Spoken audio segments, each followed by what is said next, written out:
All right, newbie and me with Professor Erick McDuffie. Erick McDuffie, and he just wrote this book, guys. The Second Battle of Africa. For Africa, yes. Okay, see, Hooked on Phonics worked on me, for real. The Second Battle for Africa. So tell me, we're going to talk a little bit more about Garveyism and the U.S. heartland and global black freedom. What? We going to get in on in. We getting in. So we're doing with the Prof right now, eh? Well, no, we're doing a teaser. Yeah, we're doing a teaser. It's it's all about Garvey. Tell it. He was foundational to black freedom. Tell it. Without Garvey, no civil rights, no black power, no African decolonization, no Tell it.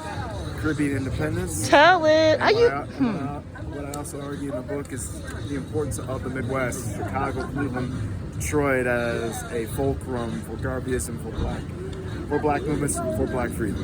Yeah, there's something about the continues. I'd love to talk more about the Midwest and that Midwest spirit and that energy, that engine to keep it moving. Yes. Now, man, you just talked a lot with Garveyism. Like, we can get into so many layers with ADOS, FBA, because my whole thing is we're all foundationally African American, even the Caribbean is foundationally African American. So we can talk a little about that. Like, what's up with that conversation and where, and right now we're at a very pivotal time in African diaspora. Absolutely. And then, are you of Caribbean descent? My great-grandmother was from St. Kitts, and as a child, my parents bought a vacation home in Puerto Rico, so I spent time in Puerto Rico as a child. Hence my argument with the ADOS, ABOS, whatever. Okay, all these Caribbean thinkers, thought makers, changers, such as Farrakhan, and like yourself, are descendants of Caribbean people, such as myself, Haitian. And then my great-grandmother is Ethiopian. So how do they negate the migration patterns? And even like you're saying, the Midwest, when California wasn't even America, pre-Manifest Destiny. Do you talk a little bit about that in the book? Not so much about California per se, but what I certainly do is try to explain why and how the Midwest became a engine for global black freedom, and that's Wonderful. Very short. The coming together of two conflicting forces that I call the experience of the dialectic of opportunity and oppression.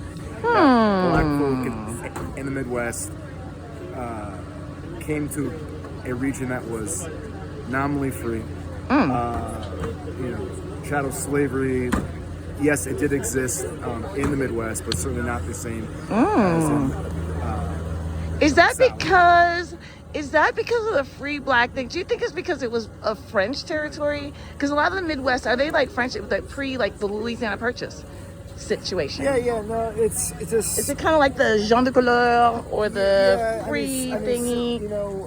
Slavery existed in Nouvelle France, as well as in British North America and today Ohio, Illinois, what have you. But certainly in Detroit, slavery, It was like a different. But under the French.